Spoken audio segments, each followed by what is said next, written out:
Good morning. I hope you've all enjoyed some fun games this weekend, because this is a little different. But I'm Rara, I go by he, they pronouns, and I run a small little podcast called The Heart is a Dungeon. Tomorrow is our 1-year birthday, so it's weird. And I have some amazing friends with me who I would like them to introduce themselves. Hi everyone, my name is Rachel Cordell. I'm one of the producers and main cast members of the podcast RP Jesters. My pronouns are she, they, or she, her, excuse me, I don't know if it's they. Oh, I'm so nervous. Okay, anyway, It's contagious. It's contagious.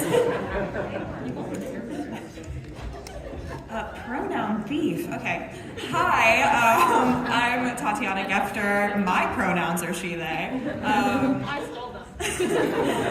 I am the writer, producer, and I star in the audio drama solo TTRPG actual play Soul Operator. Okay,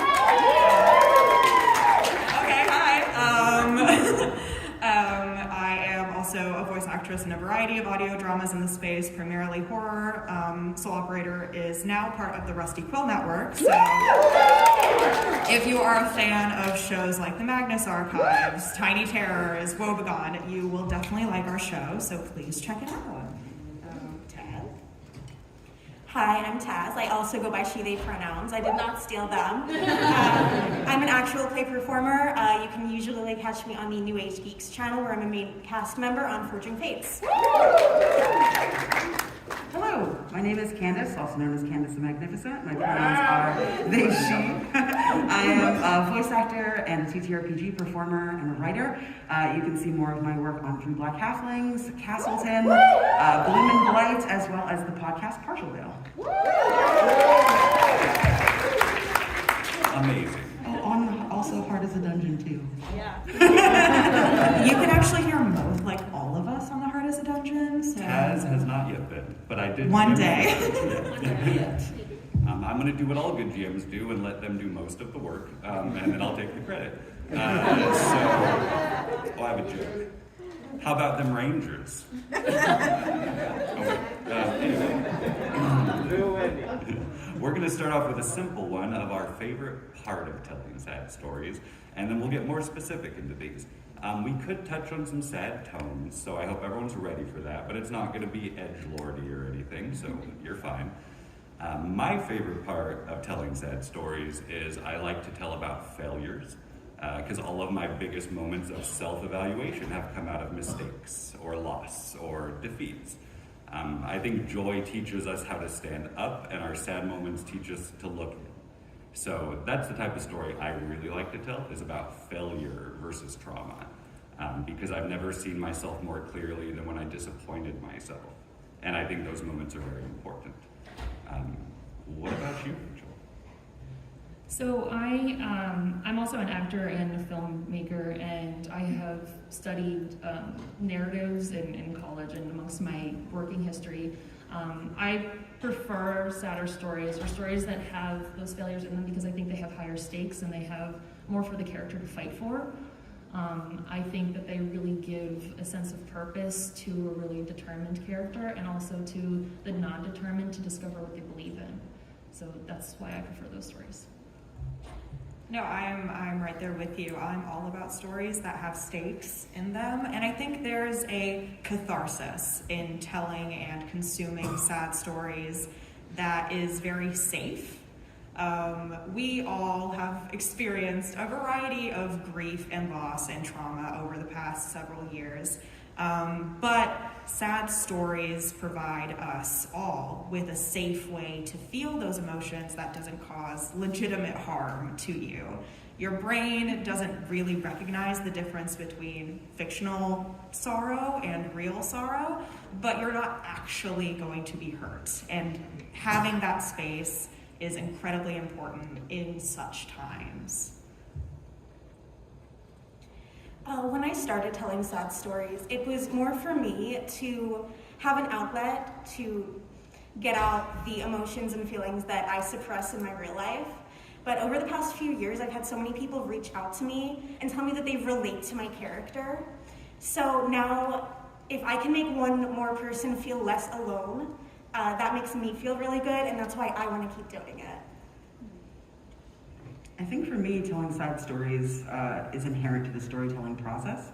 Life is not, we don't exist in a bubble. In order to have the highs, you have to have the lows. And like a couple people have already said, character growth is something that's really important to me and my characters. It is something that makes for a more well-rounded story and a more cohesive story. So for me, telling a sad story can be as huge as overcoming something gigantic, right? A huge failure or a loss in game. But sometimes it's losing a part of yourself, right? If you have a character that wants to grow and wants to learn, and you want to get that character from point A in your very first session to point B in your very last one, that's going to come with growing pains, and that's inherently sad, right? Finding out maybe you aren't something that you thought you were, or finding the joy in being something completely different while still feeling that sorrow of losing a part of yourself, that to me is really powerful, both above and below the table. Amazing. I would also like to add, I think there's a responsibility for tomorrow's adults to be more emotionally mature than today's. And I take that very seriously. I come from more of an activism and poetry background than theater. So I'm very intentional with what I usually am trying to do. I love my community, and I use that word very intentionally, because I'm not using them to get myself to a better place in the scene. I'm dedicated to them, and I'm here for their well-being also. And I think sad stories, we usually tie into death, trauma of those sorts, but growing up in this wonderful country, I think we should also tie into things of illness and poverty, and what if fascist sees your government, hypothetically. Things like that. Because I think it's good to prepare yourself for what could come. So I do think there's a responsibility in storytelling if that's what you're looking to do. But what we're going to start with is more inner question, and then we'll go more outer into the game. But what is something you have all learned about yourselves while playing or telling a sad story?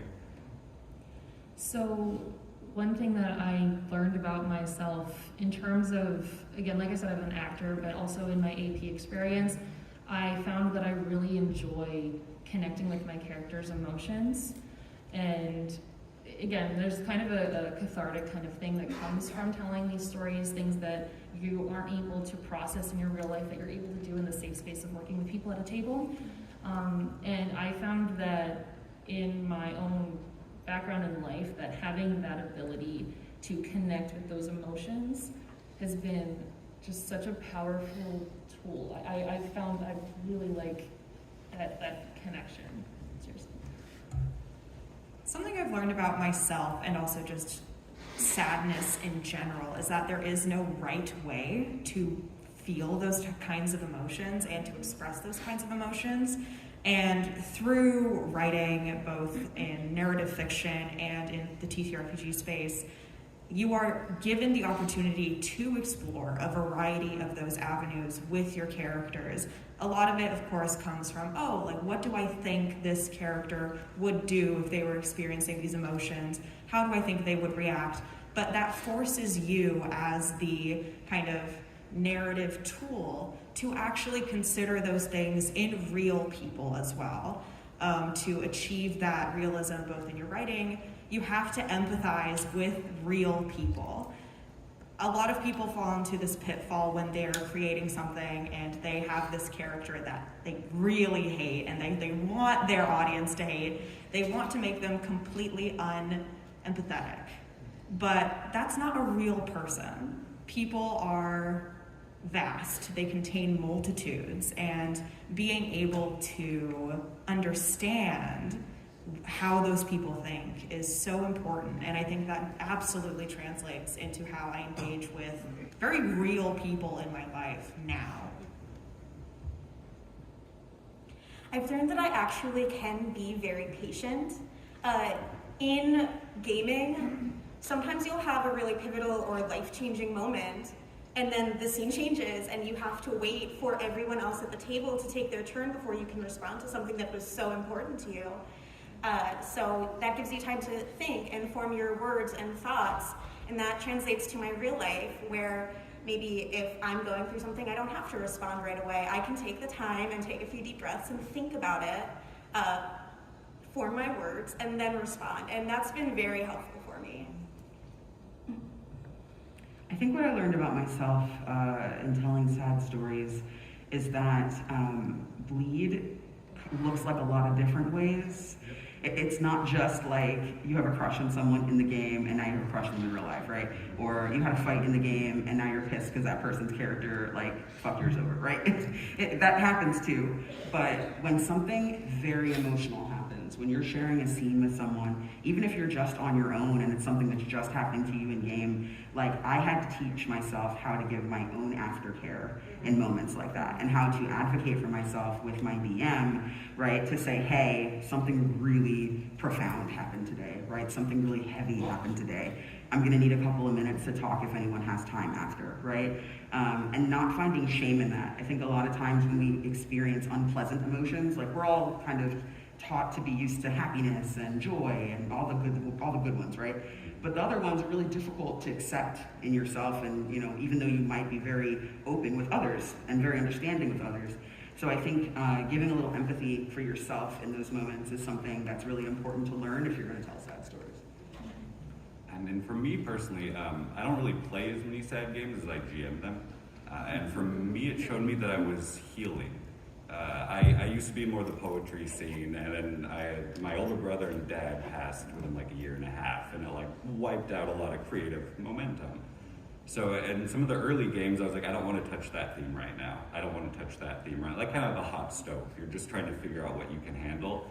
And the first time I chose to play a character whose brother had passed, I was like, all right, this is different. And without it being a wound, maybe a scar, but not a wound. And that was something I learned from games where I come from a religious family that doesn't talk about emotions very much. I had to be my own thermometer. And that's been a very useful tool. I think we're actually going to touch on safety for a moment in the midst of this, because there is a context these stories need to exist in.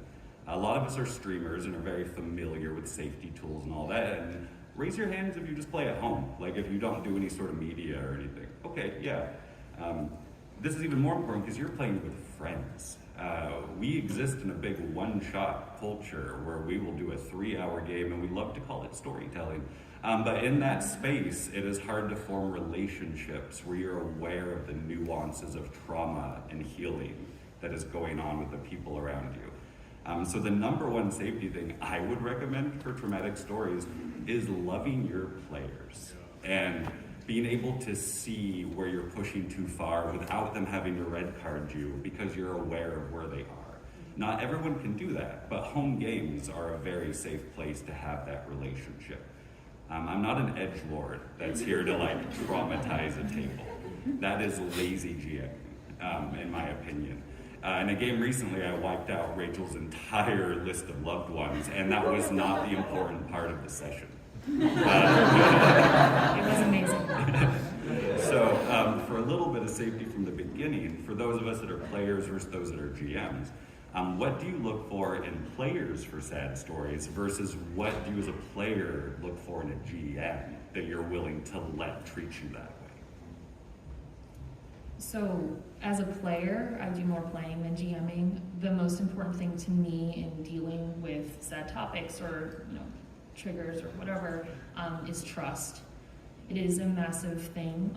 Very good communication skills. You need to be able to feel comfortable speaking with somebody. You need to feel comfortable being vulnerable with somebody, because that's one thing that's really important about these stories, is that you're putting yourself in a vulnerable place. you're allowing yourself to feel things that I know a lot of us like to kind of be closed in public, but here you are in a private setting with your GM and your friends or whoever you're playing with, and you need to kind of let yourself be open if you're going to be involved in those stories. Because that's what's important about telling them, is that you're kind of communicating with your own emotions and you're communicating with the emotions of your fellow players and GMs. So having that trust and the ability to be open with each other is incredibly important. Yeah, I just want to kind of piggyback off of that openness idea and say that from both a GM and a player perspective, transparency is incredibly important. As a GM, I think it is absolutely your responsibility. If you have a game in mind that you want to run and you have themes that you want to hit, it is so important to be very open about what those themes are from session zero. Obviously, session zero is incredibly important in general as a safety tool and just so everybody can have a good time. But if you go into a game expecting one thing and then all of the sudden something entirely different than that you were not prepared for gets thrown at you, it's going to ruin your whole experience as a player. And nobody wants that. Obviously, people want to be able to surprise you, and GMs have these machinations that have happened in the backs of their minds. But at least having those themes very clearly laid out so that people can opt in. Is this a game that I actually want to participate in? Or opt out and be like, hey, this is actually not for me. I'll pass, but next time you're running something, I would love to join. And as a player, something that I've encountered a lot are like green, yellow, and red sheets, right? Where they have a list of possible triggers, and we as players anonymously will indicate if something's in the green, or if something's yellow, or if something's red. Yellow and red are very similar to lines and veils, if anybody's familiar with those safety tools. Yellow, it can be maybe briefly discussed, or just, hey, give me a heads up if this is going to come up in the session. Red, it does not come up at all. I obviously engage a lot with horror, so I already know, like, okay, if I'm going to be playing in a horror game, I'm more likely to see these things. If I'm signed up for a wander home session and somebody's arm gets chopped off, I'm probably not going to be having a good wander home session. So yeah, transparency I think is the most important thing.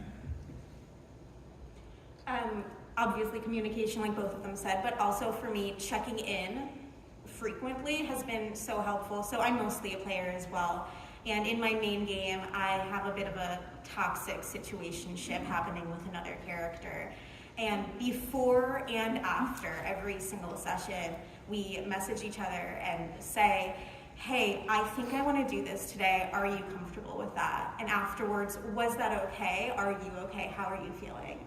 So we're just constantly making sure that the other person is fine. So checking in is the most important thing for me.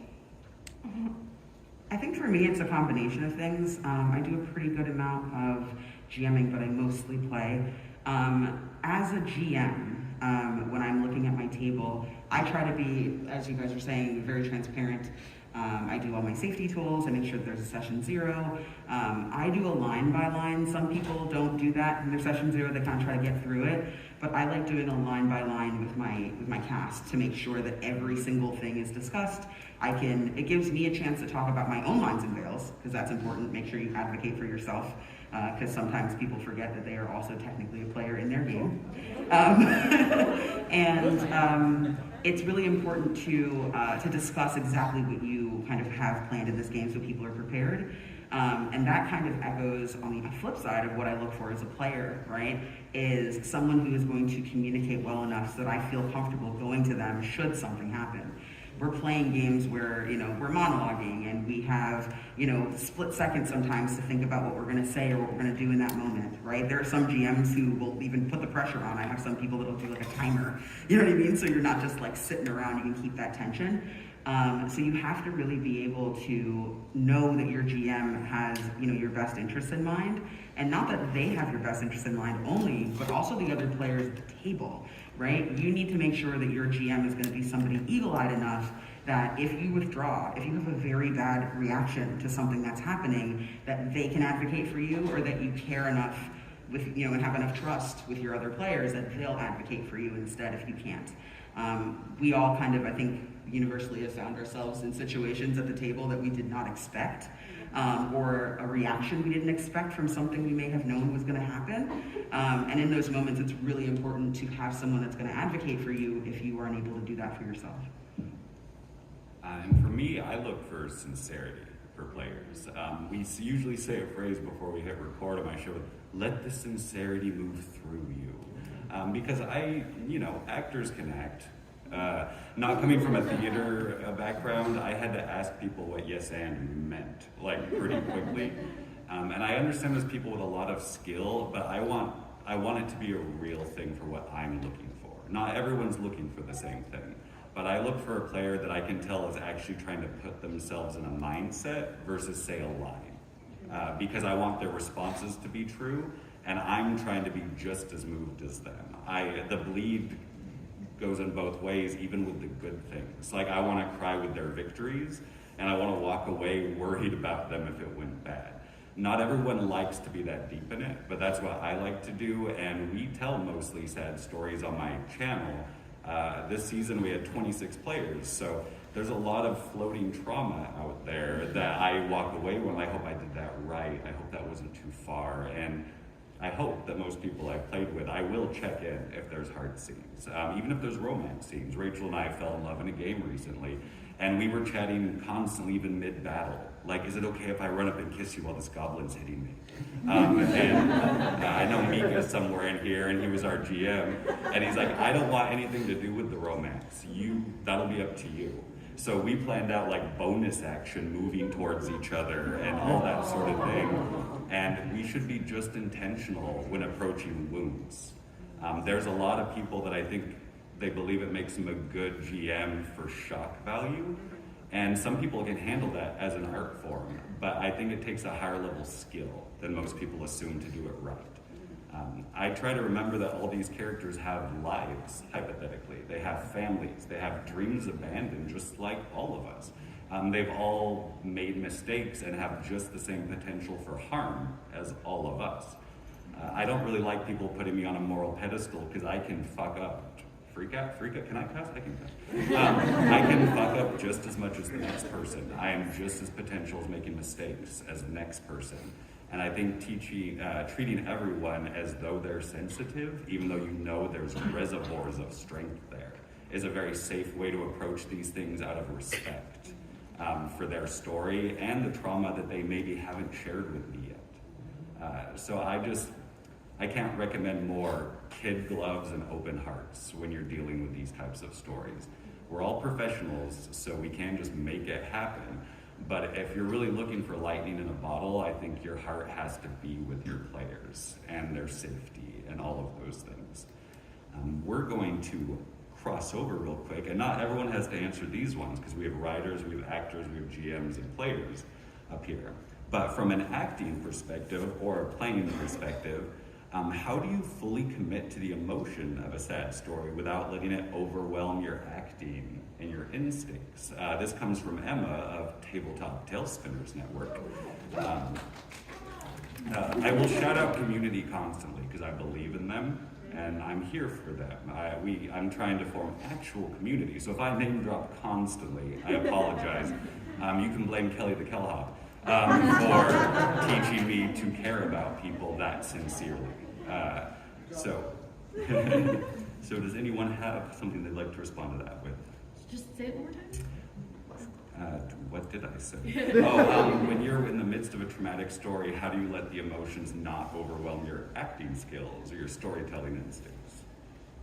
So not everyone is a professional actor, so not everybody understands the nuances, but from a player perspective or a role-playing perspective, again, when you're getting yourselves involved in a character, there is a little bit of that emotional sensitivity that you do need to connect to, and you will connect to if you really care about your character.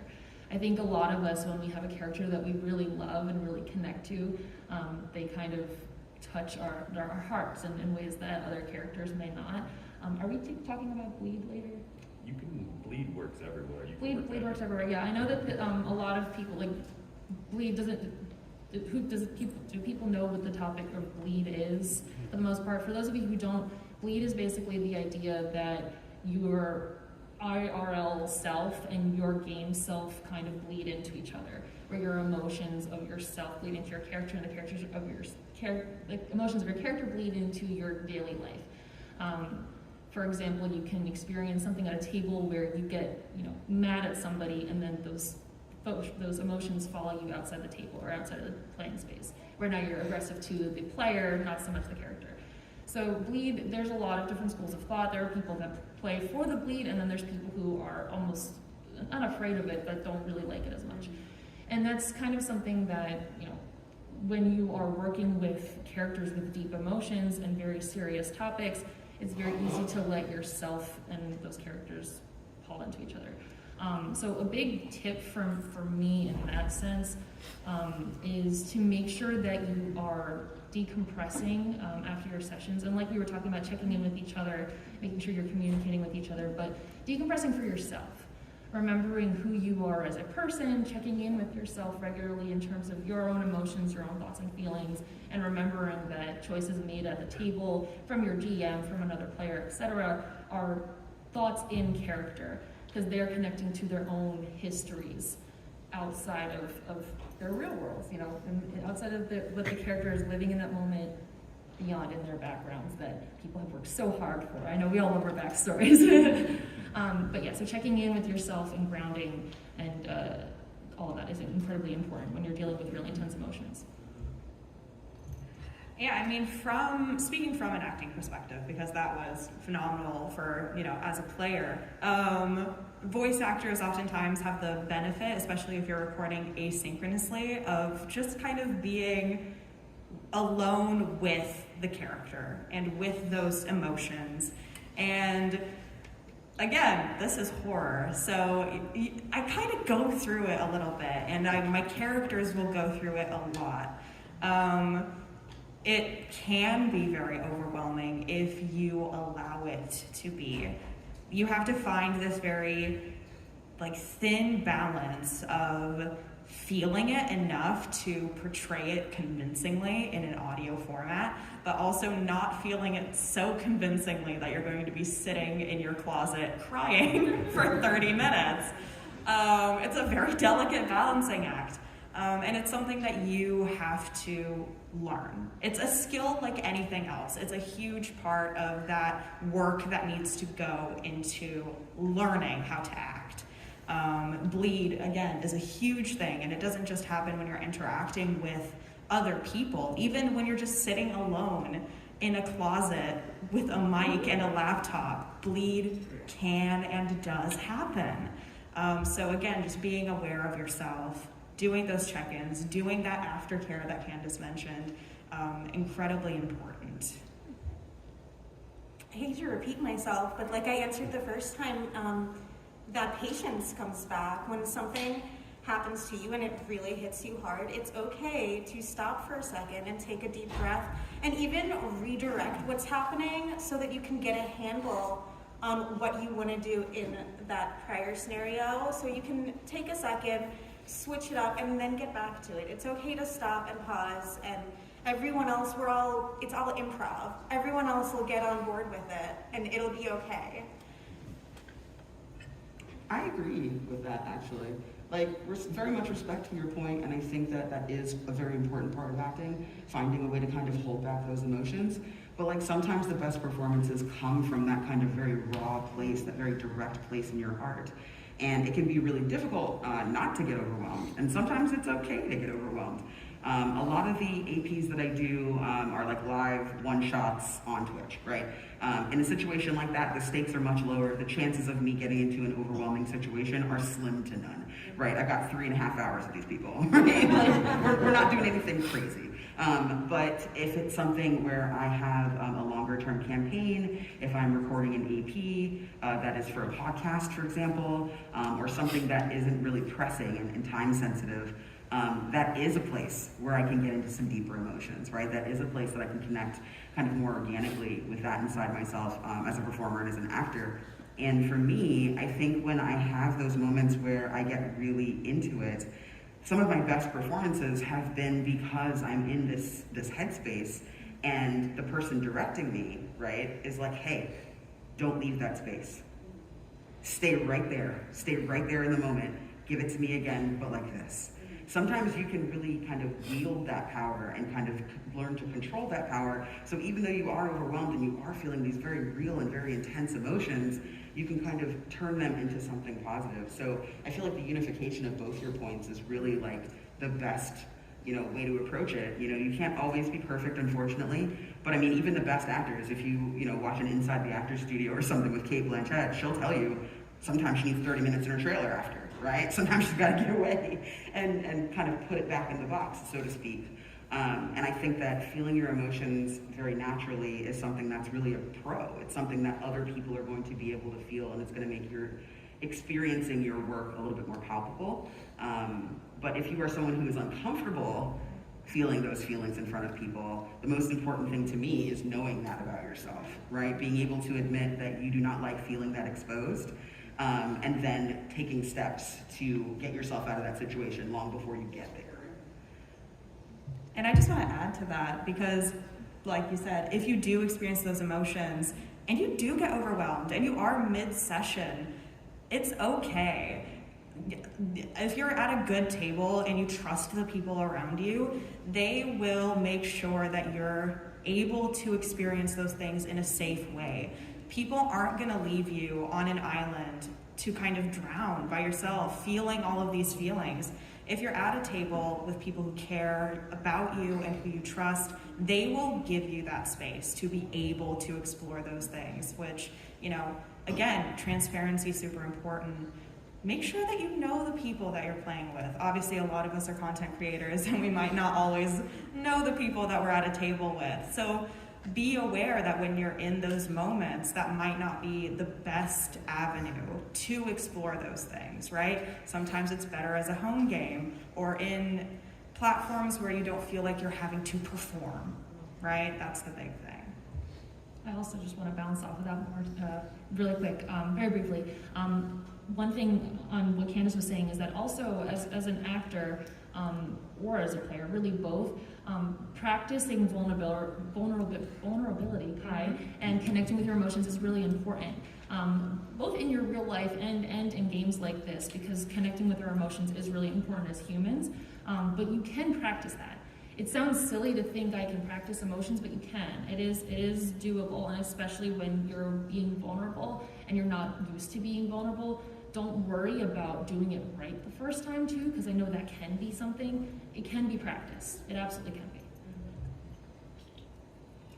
Sorry, 1 second, just because we've talked a lot about trusting the people at your table, and we just finished the topic on safety and tools. I do want to say, sometimes there is a person at your table that you don't really trust, and I think everyone should feel comfortable going to their GM privately and saying, hey, I'm having an issue with this character, and I don't want to speak with them personally because it makes me uncomfortable.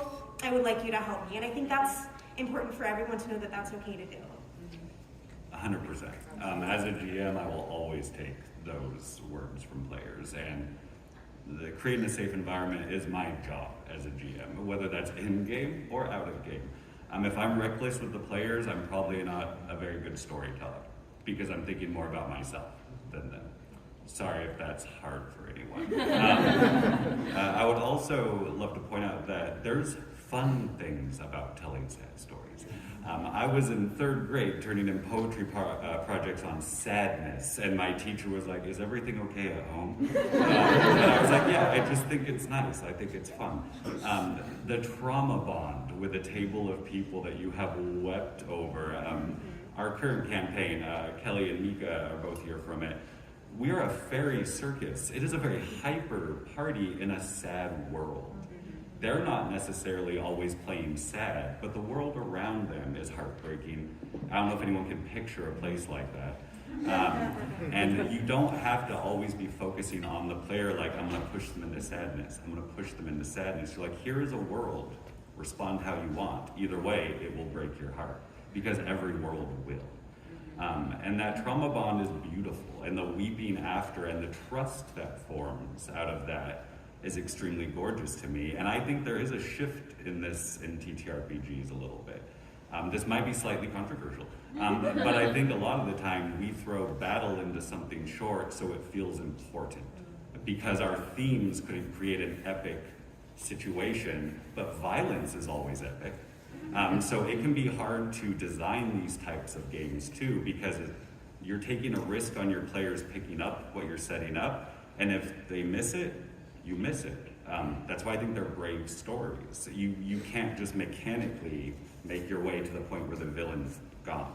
The only villain is ourself, and the part of us we need to change in most of my campaigns. I ran one round of combat in a year of episodes because I haven't dealt with violence in my real life as much as I've dealt with disappointing myself or hurting people I loved or being more selfish than I hope to be one day. And I think we all should reach this point of transparency where we can be transparent about these types of emotions and we can talk about them easily. We're all guilty of shedding innocent love. Becoming who we are is a phrase that shows up on our show fairly often. And those are my favorite types of sad stories because I think we can all become better by seeing who we've been. We compare ourselves against others quite a bit, and I think we should compare ourselves to ourselves from maybe a month before, 6 months before, because that's where I'm coming from. I'm not growing from Rachel, I'm growing from Ra. Why would I compare myself to them? So I would also love to hear if anyone has an opinion on why this kind of shift in sad stories is kind of becoming more prominent these last couple of years. Oh, who could say? Outside is scary. And I think also too, we all see the massive shift toward mental health awareness. That's just kind of happening in general, in the way that mental health studies are progressing.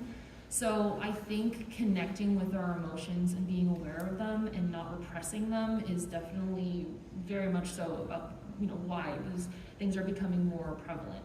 I was just having a conversation with somebody about villains. I guess there was a villain panel yesterday, and he was talking about understanding villains. Actually, it was Casey. It was unlocked over here. But talking about these villains that are now becoming more understood. They have reasons why they're doing these things, and sometimes we just want a story that is just the bad guy doing a bad thing. But the reality is that we all think we're the good guy doing something. I'm stuttering. I don't know. The good guy doing something that we believe in, and coming to terms with those things, I think is really important, especially in character stuff. So yeah, I think it's us processing our emotions and doing that through our own mediums is why they're becoming more prevalent.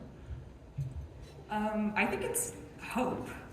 I think it's because we need to feel hope. And in happy stories, and there is so much importance in stories that are just happy, that are just feel good and comedies, and those have such an important space.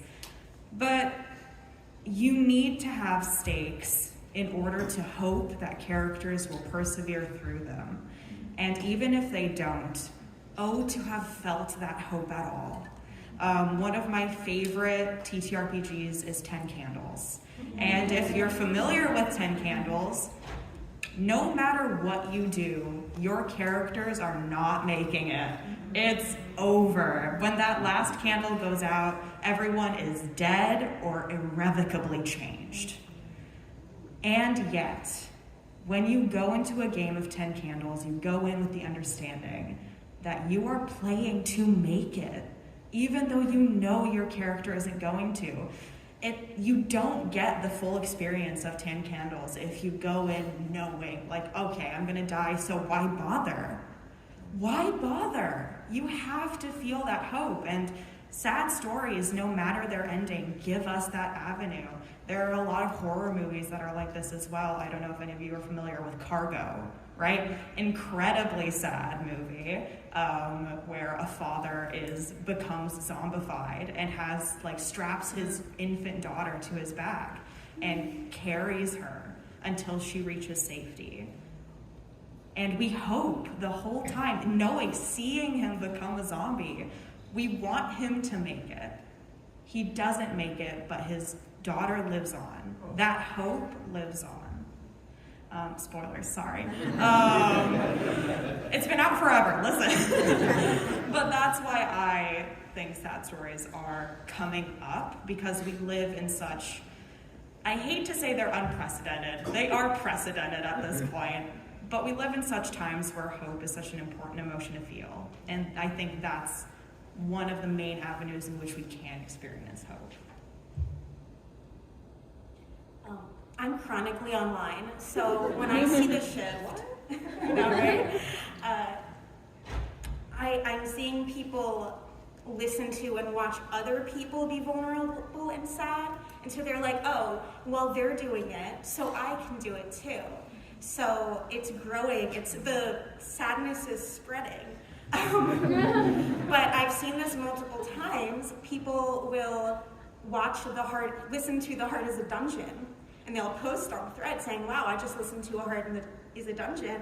I can't believe I waited this long. And then a week later, they're like, wow, I just made my character cry for the first time in their campaign. That was so great. You all should watch this. So they're like, I'm going to listen to this sad story, and then I'm going to be sad myself. So we're just realizing that we can do it. I think it's about connection.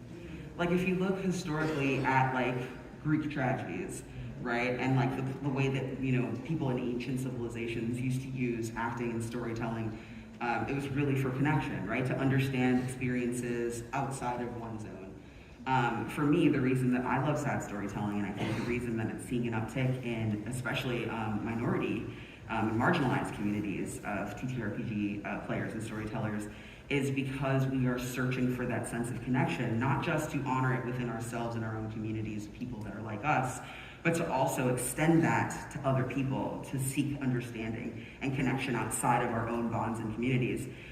This past Black History Month, a friend of mine came to me with an opportunity to do a 4-episode show called Body and Soul that was using the Fate system, which, if you've ever played Fate, it's very nebulous, right? It's not really, there's no hard, fast like rules about like your stats, right? It's a lot of, yeah, you know what I mean? And it's really fun. It's really great to play. And the concept that he had was an all-black table where we played the old gods of Africa that came over with people during slavery, and what it's like in the 20th century and into the 21st century. So from like the 1920s all the way up to almost present day. And what it's like for those gods to have to change, to have to watch assimilation happen because of safety reasons, what it's like to go through all of these kind of major milestones in Black history. So very similar to 10 Candles, we knew we couldn't change anything. History is done, right? It's all written already, it happened. But what we were able to do is to kind of find the God that we wanted to embody, and the domain that we wanted that God to be from, and then how those gods contributed to their communities to help make a situation less terrible, right? So it was all about kind of a study of resilience in those communities. When we moved into the 80s, we got a really nice kind of synergy with the queer community, right, and the trans community, which is something that, you know, African American people in this country have very much led.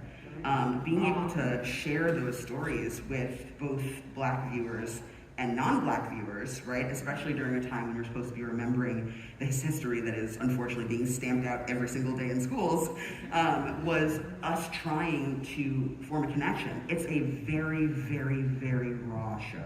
There are tears that are real. There are moments where people's voices break. There are moments where we have to kind of go to a break for a minute because like it gets heavy. But like it's wonderful because it's like you're exercising these like put upon demons from a world that does not understand you, and you're reaching out to people who are viewing that and saying, come inside, right? Come in with us, learn what we're about, understand. Everybody carries a little bit of sadness with them, right? It might be because, you know, your abuela died when you were little. It might be because, you know, your mother's was holding, right? It could be because, you know, you just, you know, have a horrible job, whatever it is. Everybody carries a little shred of sadness around with them all the time. And finding that bond and finding that connection with someone else, I feel like it makes empathy that much easier. So in a time like this where like community spaces really count, right? We're moving into a time where it's really going to count how we treat each other. I think that telling sad stories is a really beautiful way to kind of handshake and handhold with one another and understand something that maybe you wouldn't know before. Amazing.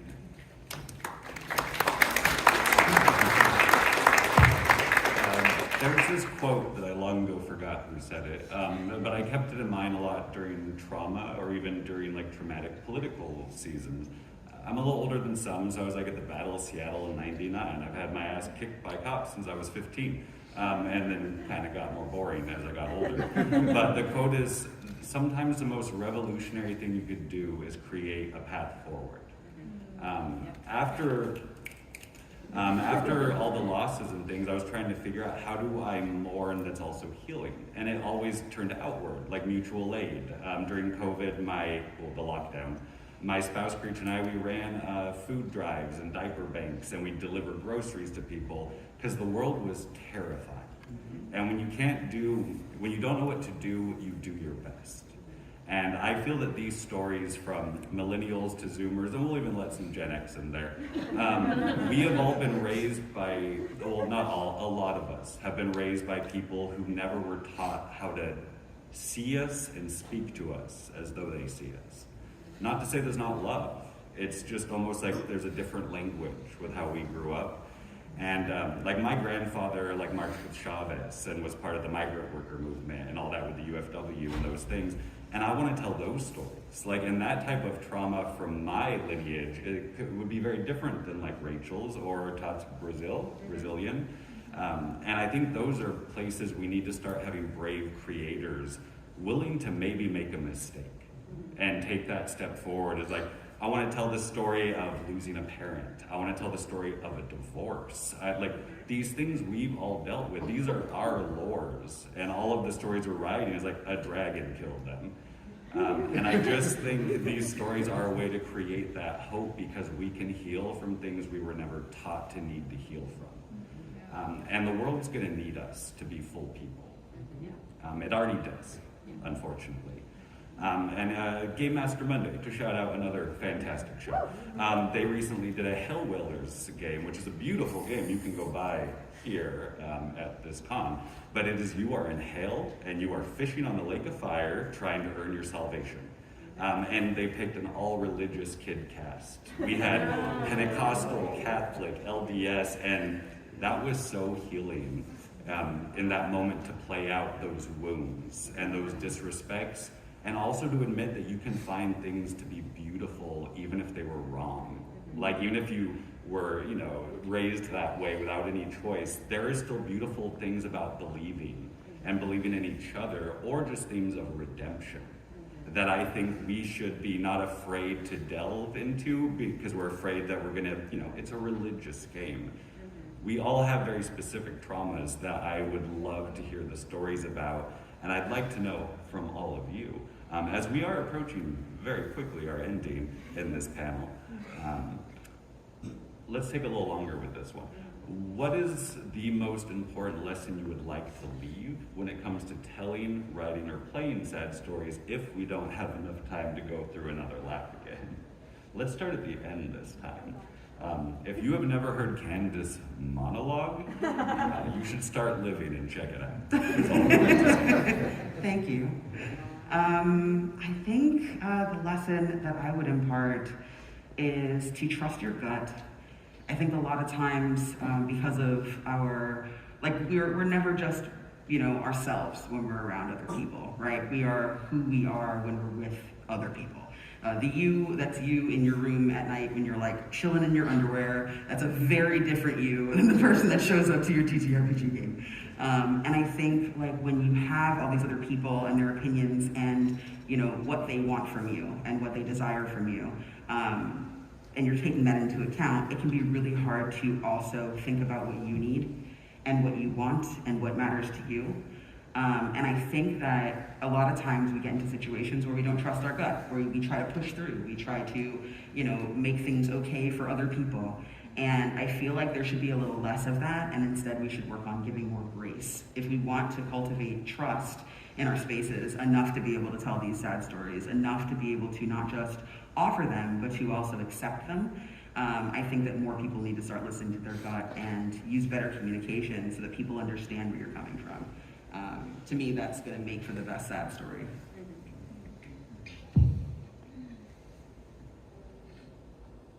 I am unprepared for this question. I'm sorry. They've all bothered me to get them the list of questions I was going to ask, I'm and I trying kept my saying best. I would and never did. On purpose. A lesson to impart. Surround yourself with good people. Don't force yourself to stay anywhere where you don't feel wanted or accepted. And be that good person for those around you. That was short, but that's where I'm gonna leave it. Thank you. Rather than a lesson, I'd like to impart you with a tool. I think we all know that scheduling is the real big bad. And yeah, there you go. So a tool that I think is very valuable, especially if you do want to start exploring telling sad stories, but you're not quite at that point where you want to do that in a group setting, solo TTRPGs are a very valuable tool. They are an incredible genre, and there's a multitude of them out there. A lot of them are going to be your more journaling style games, which are incredibly introspective. And as with anything else in this world, you get as much out of it as you put into it. The only one holding you accountable is you, which is something that I think you need to take with you throughout your life. At the end of the day, you have to live with yourself forever. And solo games give you an avenue to explore things that you might not be comfortable bringing to a table yet. You can do them anywhere, whenever you want. There are definitely a variety out there. You have your dungeon crawlers, your map makers, but if you want to start telling sad stories and you don't quite know where to start and you want to have that structure that you do get from TTRPGs, check out solo games. They're selling a bunch of them in the expo hall. Itch.io always has a bundle every year called Solo But Not Alone. You can get a bunch of solo games for very, very affordable prices. Definitely check them out. Gosh, I had all that time and I had like several answers and I was like, I think a lesson to impart in terms of sad stories, right? We're connecting with our emotions here. All of the dark stuff, because sadness is not just sadness, it's also connected with angst and anger and fear. And I think it's really important, especially if we don't have a good connection with our own emotions at base, is to don't let your fear of your emotions stop you from exploring them. I think it is incredibly important to trust yourself and learn how your body feels if you don't feel connected to that. Like I was saying earlier about practice with your emotions, I think that's something that we all need to learn even as adults and as we kind of go through and explore new things. Giving ourselves time to understand that we're not always going to have the best judgment when we're heavy in emotions, something I struggle with myself sometimes. I think that is really important. Don't fear making mistakes, and understand that you can always learn from those things, especially when you're in spaces where you're being vulnerable with a group of people in a sad story. I think that's incredibly important. I'm going to do two real quick. The first one, the GMs might not like this. Players, you should ask questions about who you're playing with, especially if it's a traumatic story, if it's specifically going to be a traumatic story. Reach out to other people they've GM'd for. Ask them straight up. There are GMs in the streaming scene that will chew you up so they get more followers. And then they'll never invite you again. Sorry, it's true. And it's very important that the players, to me, are this community. The GMs are the ones that are making the spaces, but without any players, we're just talking to ourselves. So their safety is my priority. Make sure the people you're sitting under their tables aren't just trying to use you as a ladder. Sorry if that's kind of hard, but it happens a lot in this space, and I think you should look out for yourself to not get hurt in a sad story and never want to do that again. But I'll say my biggest advice would be to make it important. I'm having 6 people GM on my series next year, so I can kind of slide in the back and lift up some friends, because that's what I love to do. And some of them are like, I don't really do sad. I'm like, oh, that's fine. Make it important. Make it matter. Make the story matter. Like, we have so many funny one-shots, and it's wonderful. I did 40 of them in my first 7 months in the scene. Just funny one-shot streams. And it was a great way to grow friendship without even really knowing those deeper parts of each other. It's like, oh, they're great at jokes, and you talk to them and you realize you have some of the same traumas that you can bond over. So, I mean, this isn't like don't have fun stories, but if this is where you want to go, I can only encourage you to make it matter. To not maybe kill the part of you that cringes, but kill the part of you that's jaded, that has tried to keep a cool face, that is always okay. That's the part I like to work through because I don't know how to act. All I know how to do is try to feel and autistically copy a little bit of what's going on. And I would just encourage everyone to, if you have a story you've been sitting on of like generational trauma, of your gender journey or no gender journey, these are the stories we need because of the time we are in. So I would like to do nothing but tell you to like make your hearts transparent and also make them strong, because the world needs us to be better than we've been as a people in general. And I know that's kind of serious for let's play some games, but I just think this is a medium that is so powerful that is just beginning to really show people what it can do. And I hope some of you out there start some show next year and you kick my ass at a web fest. And I'm truly moved that we can all grow up together into this maturity. I don't want to be a star. I want us all to survive. We are down to 5 minutes, unfortunately. So we are going to tell you where you can find us if you liked any of this. If you didn't, you're fine. Candace, would you like to kick this one off? Sure. As I said before, my name is Candace. You might see me around the internet as Candace the Magnificent. You can find me at the Candace Marie on Blue Sky, a little bit on Twitter, but not really. And then Candace the Magnificent pretty much everywhere else. I'm across a bunch of different channels and things like that, so just check my socials if you want to see more.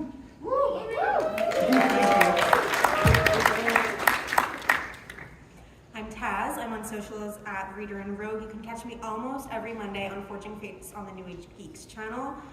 Saturday, December 14th, I'm playing Superhero Origins on DKMC RPGs. And on Sunday, January 4th, I'm playing Hellbearers on Game Master Monday. So you can catch me at any of those places or follow me.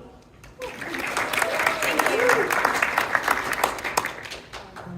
Yeah, you can find me pretty much everywhere as Tot Coco. I'm primarily on Blue Sky these days. You can also follow the podcast directly at Soul Operator Pod on all platforms, which you can all listen to everywhere podcasts are found. I have business cards that I'm happy to hand out later if people want them.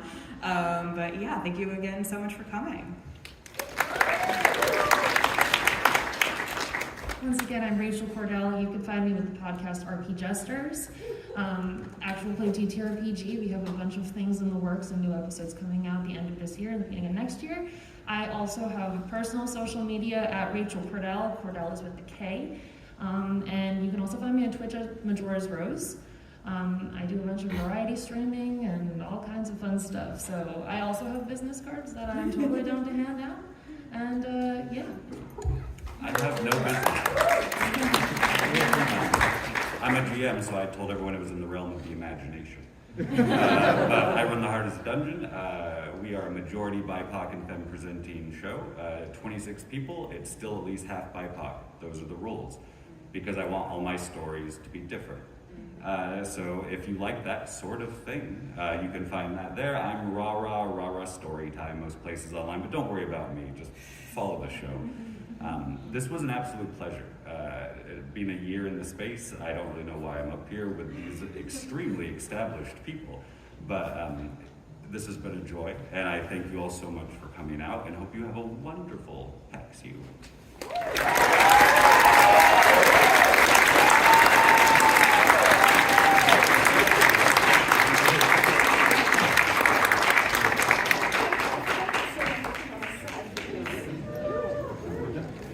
If you want more information about a really sad Irish video game, please see me after. I have flyers. I've been working on it.